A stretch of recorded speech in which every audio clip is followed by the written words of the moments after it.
आज की वीडियो का बताना शुरू होने वाली जिसका हम बात करने वाले द शील्ड की, बात करेंगे स्मैकडाउन की प्रीव्यू की, ओटीसी 1 रोमन रेंस की और शेमस की। तो अगर आप शेमस रोमन रेंस में से किसी एक के बड़े वाले फैन है, वीडियो को लाइक करना मत भूलिएगा। वीडियो की शुरुआत सबसे पहले हम करने वाले हैं गुंथर की न्यूज के साथ। तो आज दोस्तों गुंथर ने कुछ ऐसा कहा है कि बहुत से लोगों को सही लग रहा है, बहुत से लोगों को गलत लग रहा है। तो गुंथर दोस्तों इस मूवमेंट पर राइवलरी में कोडी के साथ में, और गाइस आपने देखा होगा कि कोडी गुंथर की राइवलरी के बीच में फायदा पहुंचा था सेमी जेन को, और गुंथर दोस्तों चैंपियन नहीं बन पाए। ऐसे में दोस्तों क्या लिखते हैं, वो लिखते हैं the most under appreciated wrestler on SmackDown. तो कह रहे हैं स्मैकडाउन में उन्हें एप्रिशिएट नहीं किया जा रहा और मूवमेंट पर सबसे ज्यादा अंडररेटेड सुपरस्टार वही है। हालांकि सब जानते हैं कि गुंथर को बीते साल कितना बड़ा पुश मिला था, उन्होंने बड़े बड़े लेजेंड्स जैसे कि सीना, गोल्डबर्ग को हराया था। लेकिन इस साल दोस्तों जब से स्मैकडाउन में आए हैं उनकी दोस्तों चीज़ें खराब ही जा रही है, और ऐसे में खुद को अंडर एप्रिशिएटेड सुपरस्टार बता रहे हैं स्मैकडाउन रोस्टर में। निक गॉल्डिस पर भी एक तरीके से शॉट लेने का ये तरीका है, क्योंकि उन्होंने स्मैकडाउन मेंशन किया है स्पेसिफिकली, ना कि मंडे नाइट रॉ, ना कि डब्ल्यूडब्ल्यूई। तो देखते हैं आगे गुंथर का क्या रहता है। बात कर ली जाए एक ऐसी महिला सुपरस्टार की जिसका वाकई में किसी को नहीं पता कि आगे क्या रहेगा। रिया ब्लडी रिप्ली को 234 दिन हो गए हैं उनकी लास्ट अपीयरेंस दिए हुए। तो अभी से ठीक एक महीने पहले हम लोगों ने रिया रिप्ली को देखा था, इंजरी की वजह से दोस्तों यहाँ 34 दिन हो गए एज ए चैंपियन। पास्ट में ऐसा होता था कि गाइस एक महीने से ज़्यादा अगर आप टाइटल डिफेंड नहीं कर पाते थे तो आपसे टाइटल ले ली जाती थी। लेकिन ये न्यू डब्ल्यूडब्ल्यूई मेरे समझ में नहीं आता है, इसके क्या रूल्स है, क्या रेगुलेशंस है। 34 दिन एज ए चैंपियन, वो भी एक ऐसा चैंपियन जो कि टाइटल डिफेंड नहीं कर सकता। मेरे हिसाब से ट्रिपल एच ने डब्ल्यूडब्ल्यूई को चेंज करके रख दिया है। चलिए बात करी जाए इससे अगली न्यूज़ की, जो कि जुड़ी है एक ऐसे टैलेंट से जो कि चेंज्ड डब्ल्यूडब्ल्यूई का हिस्सा नहीं होने जा रहा है। इससे पहले न्यूज़ आई थी कि सीएम पंक का रियल लाइफ दुश्मन जैक पेरी डब्ल्यूडब्ल्यूई के अंदर आ सकता है। जंगल द जैक पेरी भी इन्हें कहा जाता है। और गाइस अब बताया जा रहा है कि there is no internal discussion right now about Jack Perry. The news is कि जैक पेरी को दोस्तों कंपनी नहीं लाना चाहती है। हालांकि उनका कॉन्ट्रैक्ट AEW साथ खत्म होने वाला है, बट स्टिल डब्ल्यूडब्ल्यूई सोचती है कि जैक पेरी उनके प्रोडक्ट में सही नहीं बैठेगा, और मेरे हिसाब से डब्ल्यूडब्ल्यूई का सोचना सही है। पर गाइस ये जो रियल लाइफ राइवलरी थी CM Punk and Jack Perry की, इसे भुनाया जरूर जाया जा सकता था और यहाँ एक मौका ज़रूर दिया जा सकता था। चलिए बात करी जाए एक ऐसे ही मौके की जो कि जे उसो को मिला है। हाल फिलहाल में दोस्तों आपने देखा कि जे उसो को अच्छा खासा पुश मिला। उसके बाद कल या फिर परसों एक न्यूज़ आई जिसमें बताया गया कि जे उसो जो है उनका तलाक होने जा रहा है। वेल इसी पर दोस्तों जे उसो ने एक स्टोरी लगाई है इंस्टाग्राम के ऊपर। लिखते हैं you all gonna be alright whatever shall I do, यानी कि आप सभी का भला होगा, whatever shall I do, यानी कि कुल मिलाकर दोस्तों वो ये चीज़ कह रहे हैं कि सब कुछ सही होगा, सब कुछ बढ़िया होगा।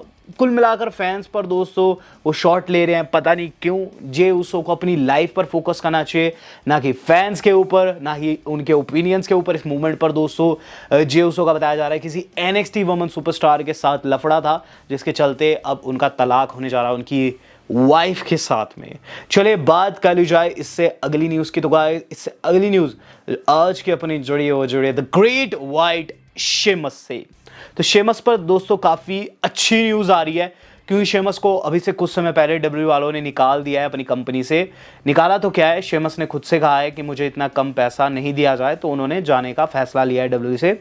अब न्यूज़ आ रही है कि गाइस वो AEW में जाएंगे, और डेफिनेटली इस मोमेंट पर उन्हें AEW में मेंशन किया जा रहा है। AEW में दोस्तों बहुत से स्टार्स ने उन्हें कॉल्ड आउट किया, जैसे कि MJF ने, रिकोशे ने भी किया। कल वाली वीडियो में हमने डिस्कस किया। तो बताया जा रहा है AEW के अंदर उनका जाने का बहुत ज़्यादा चांस है। बट इसी बीच एक ऐसी स्टोरी ब्रोक हुई है जो कि बताती है कि शायद से ट्रिपल एच चाहते थे कि शेमस डब्ल्यूडब्ल्यूई के अंदर ही रहे। तो इस मोमेंट पर दोस्तों TKO के जो बोर्ड मेंबर्स हैं वो डिसीजन लेते हैं और डब्ल्यूडब्ल्यूई को उस पर चलना होता है। लेकिन न्यूज़ क्या आ रही है कि शेमस के डिपार्चर के टाइम पर एक अननेम्ड हाई लेवल मेंबर था डब्ल्यूडब्ल्यूई ऑफिस में, जो कि शेमस के लिए डायरेक्टली TKO वालों से भिड़ गया था। तो फैंस कह रहे हैं ये कोई और नहीं, ट्रिपल एच शेमस की बहुत अच्छी रिलेशनशिप है। तो फैंस का मानना है कि ट्रिपल एच थे, हालांकि कोई और भी हो सकते हैं, लेकिन ट्रिपल एच का चांस ज़्यादा है कि उन्होंने शेमस के लिए स्टैंड लिया होगा। और अपने आप में दोस्तों बताता है कि डब्ल्यूडब्ल्यूई कितना ज़्यादा चेंज हुआ है। कुछ एक सालों में, क्योंकि इससे पहले पावर जो थी ट्रिपल एच, विंस मैकमैन जैसे लोगों के पास होती थी, लेकिन अब ये जो पावर है ये शिफ्ट हो चुकी है ऐसे लोगों को जो कि दोस्तों रेसलिंग के बारे में कुछ भी नहीं जानते और ये भी नहीं जानते कि शेमस केल्टिक वॉरियर अपना डब्ल्यूडब्ल्यू के लिए कितना इंपॉर्टेंट था। और अब मुझे लगता है कहीं ना कहीं इसे AEW को बहुत ज़्यादा फायदा मिलेगा। बात कर ली जाए दोस्तों इससे अगली न्यूज़ की, तो गाइस इससे अगली न्यूज़ जो आज की अपनी जुड़ी हुई है वो जुड़ी है रोमन रेंस से। तो काफ़ी शॉर्ट सी अपडेट है, लेकिन गाइस कहीं ना कहीं ये रोमन रेंस के फैंस को बहुत ज़्यादा पसंद आएगी। Roman Reigns has officially hit 80 days as world champion, his longest baby face title reign. तो रोमन रेंस ने दोस्तों 80 दिन as a world champion complete कर दिए हैं और स्टैट्स की माने तो एज ए बेबी फेस ये उनका सबसे लॉन्गेस्ट रेन है करंट एरा में, करंट ट्राइबल चीफ एरा में। तो गाइस कहीं ना कहीं Roman Reigns as a baby face काफ़ी बढ़िया कर रहे हैं। अब देखेंगे दोस्तों कब हम लोगों को असली हील ट्राइबल चीफ देखने को मिलता है। अभी के लिए दोस्तों बताया यही जा रहा है कि वो एक बेबी फेस है, 80 दिन पूरे कर चुके हैं। चलिए बात करी जाए इससे अगली न्यूज़ की, तो इससे अगली न्यूज़ जो आज की अपनी जुड़ी हुई है वो जुड़ी है best in the world CM पंक से। तो CM पंक के बारे में दोस्तों एक ऐसी न्यूज़ आ रही है जिसे सुनकर पंक के फैंस बहुत ज़्यादा खुश होने वाले हैं। तो बताया जा रहा है कि there is no indication within WWE creative that CM Punk undisputed title reign will be a short term.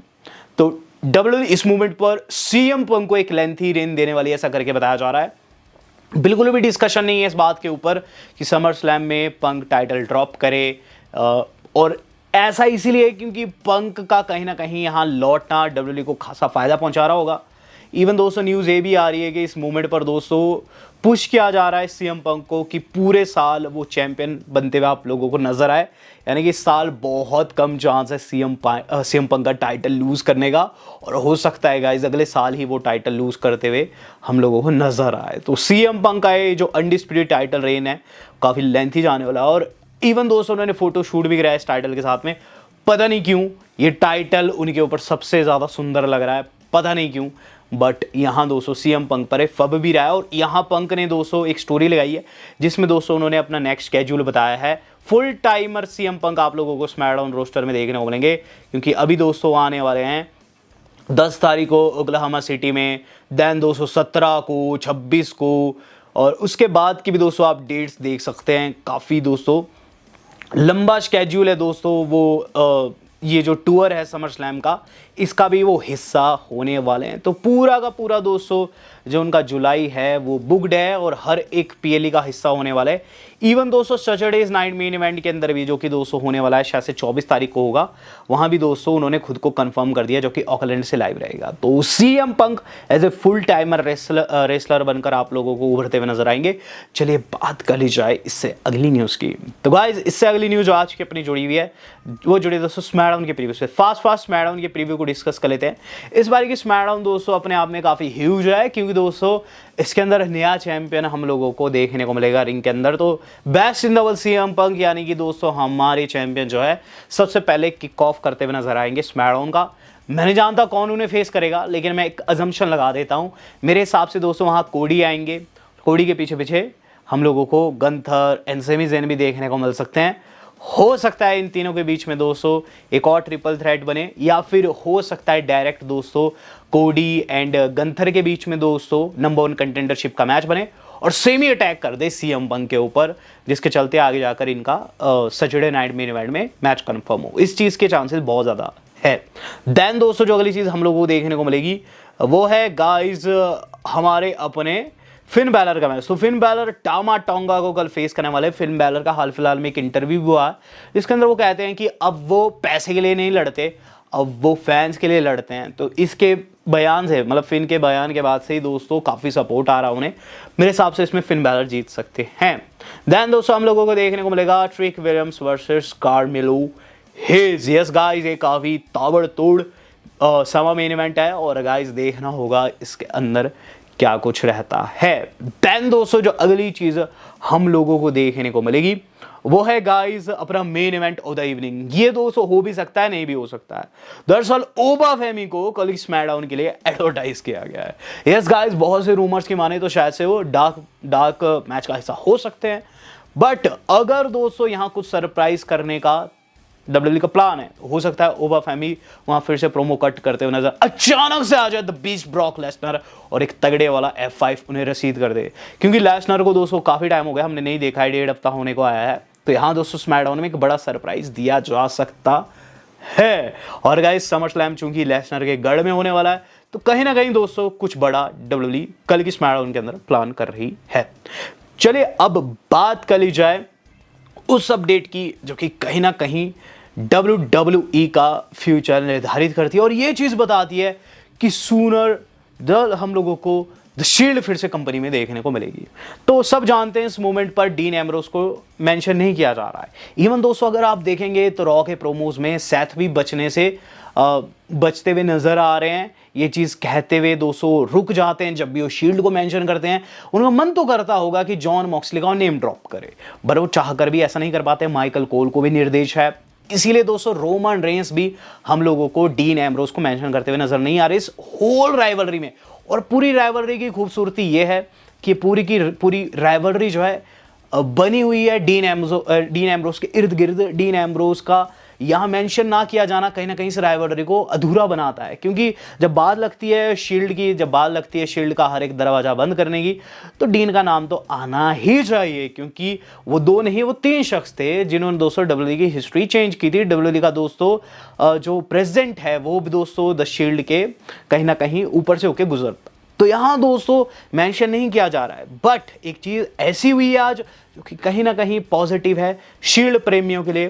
तो गाइस हुआ यह है कि आज WWE ने इतने साल बाद ऑफिशियली दोस्तों द शील्ड की टी शर्ट लॉन्च कर दी है। यस गाइस, लगभग 1 दशक होने को आया है कि हमने द शील्ड का कोई भी या फिर कह लीजिए कोई भी मर्च WWE के अंदर देखा हो। और गाइज इतने टाइम बाद यहां फिर से दोस्तों द शील्ड की टी शर्ट कंपनी ने लॉन्च कर दी इतने अरसे बाद, जो कि कहीं ना कहीं एक पॉजिटिव साइन है कि डाउन द रोड जब दोस्तों जॉन मॉक्सली का कॉन्ट्रैक्ट खत्म होगा AEW के साथ, डेफिनेटली दोस्तों उन्हें अप्रोच किया जाएगा, क्योंकि कहीं ना कहीं अब TKO वालों को भी ऐसा एहसास हो गया है कि डीन एम्ब्रोस कितना बड़ा एसेट था। जॉन मॉक्सली ने जो कुछ WWE के बाहर किया उस सभी को पता है, उनका नाम बहुत ज़्यादा फैला है और यहाँ दोस्तों चीज़ें आपस में जुड़ते हुए नज़र आ रही है। मेरे हिसाब से दोस्तों जल्द आप लोगों को डीन एम्ब्रोस कंपनी को ज्वाइन करते हुए नजर आएंगे। अभी का उनका जो कॉन्ट्रैक्ट है वो अगले साल अक्टूबर तक का है गाइज, 2027 अक्टूबर तक का है। देखना होगा दोस्तों क्या वो हमें 2027 के एंड में कंपनी को ज्वाइन करते हुए नजर आते हैं या फिर नहीं। क्या डीन एम्ब्रोस को WWE में आना चाहिए? Do let me know. Video मेरी आज की इतनी थी। वेल दोस्तों आज तक इतना ही, धन्यवाद, शब्बा खैर।